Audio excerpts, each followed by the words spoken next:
Assalamualaikum warahmatullahi wabarakatuh. Perkenalkan, nama saya Dinda Cynthia dari jurusan Manajemen Zakat dan Wakaf dari Fakultas Ekonomi dan Bisnis Islam. Saya akan mempresentasikan tentang pokok bahasan bab 3 produksi dan proses produksi. 1. Kegiatan produksi. Dalam memenuhi kegiatan manusia memerlukan sejumlah barang dan jasa. Barang dan jasa tersebut barang-barang ekonomi yang tidak tersedia begitu saja, melainkan harus dibuat dengan pengorbanan tertentu yang dapat dinilai dengan uang. Para produsen harus menggunakan bahan baku dan setengah jadi dari perusahaan lain untuk diolah menjadi barang yang siap dipakai oleh konsumen akhir. Sebagai contoh, dalam membuat pakaian, maka diperlukan tekstil. Dalam pembuatan tekstil diperlukan benang. Dan untuk membuat benang diperlukan kapas yang diperoleh dari perkebunan kapas. 2. Proses produksi. Sistem persaingan sempurna, pre-competition, keputusan barang apa yang diproduksi, berapa banyak yang diproduksi, bagaimana cara memproduksi, berapa banyak faktor produksi terletak kepada perusahaan. Yang menjadi pedoman adalah harga yang terbentuk akibat interaksi permintaan dan penawaran. Harga pasar ini merupakan keinginan konsumen dan produsen. Apabila harga naik karena permintaan bertambah lebih besar daripada penawaran, maka pengusaha terdorong untuk menghasilkan barang lebih banyak dengan harga yang lebih tinggi tersebut. Dengan memproduksi lebih banyak, maka keinginan konsumen terpenuhi. Keuntungan produsen juga bertambah. Dengan demikian, untuk mencapai keuntungan yang sebesar-besarnya hanya dapat dilakukan dengan dua cara, yaitu 1. Memaksimumkan tingkat produksi dari faktor-faktor produksi yang digunakan. 2. Meminimumkan biaya yang dibayarkan kepada faktor-faktor produksi yang digunakan. Yang ketiga, faktor produksi. Untuk menghasilkan barang dan jasa, diperlukan barang-barang lain dalam bentuk yang lain yang terdapat di sekitar manusia. Dalam teori ekonomika, faktor produksi disebut juga sumber ekonomi atau sumber produksi. Sumber produksi terbagi dalam 3 macam, yaitu A. Sumber daya lahan. Istilah lahan adalah segala sesuatu yang bisa menjadi faktor produksi dan berasal dari atau disediakan alam, yang antara lain meliputi sebagai tenaga dan media pertumbuhan, baik pertanian, perikanan maupun pertambangan. Yang kedua, tenaga alam, maksud saya tenaga air, baik pengairan, pengaraman maupun pelayaran.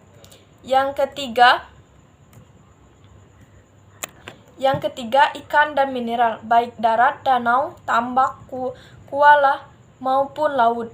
Yang keempat, tanah yang di atasnya didirikan bangunan. Yang kelima, living stock seperti ternak dan binatang lain, bukan ternak. Yang keenam, iklim, cuaca, curah hujan dan sebagainya. Dan ketujuh, bebatuan dan kayu-kayuan dan sebagainya. Yang B. Sumber manusia atau tenaga kerja. Tenaga kerja atau labor bukanlah semata-mata kekuatan manusia untuk mencakup, mengergaji, bertukang, dan segala kegiatan fisik lainnya. Namun lebih luas lagi, yaitu human resource. Human resource atau sumber daya manusia meliputi kemampuan mereka untuk berpikir dan bekerja yang dapat disumbangkan untuk memungkinkan dilakukannya produksi barang dan jasa. Yang ke-C, sumber daya modal, requisition good. Modal adalah segala sesuatu yang dihasilkan oleh manusia dengan maksud menghasilkan barang dan jasa yang diperlukan oleh masyarakat, misal jalan, peralatan industri, dan lainnya. Dalam pengertian sehari-hari, modal kapital adalah dana atau uang yang merupakan tabungan masyarakat yang dapat digunakan untuk keperluan spekulasi, dipinjamkan atau membeli surat berharga dan investasi. Yang D. Sumber daya kewirausahaan atau kemampuan tata laksana atau skill.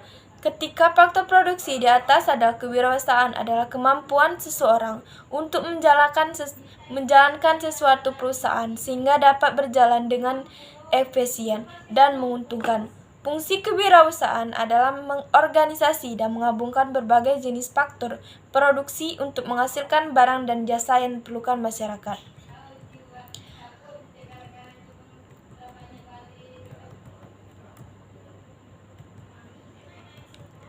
Dan keempat, badan usaha.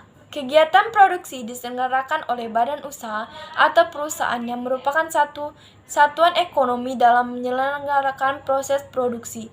Di Indonesia, perusahaan yang melakukan kegiatan produksi dapat dikelompokkan ke dalam perusahaan swasta, koperasi, perusahaan negara, dan perusahaan daerah.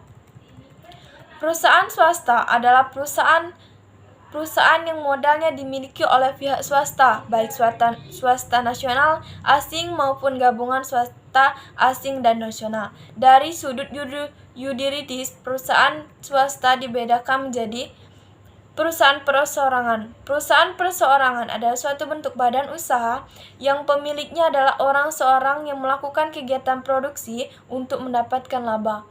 Modal perusahaan dapat berasal dari pemilikan sendiri, modal pinjaman, kredit penjualan, yaitu kredit yang diberikan oleh penjual kepadanya, atau kredit yang pembelinya, yaitu pinjaman yang diberikan calon pembeli kepadanya.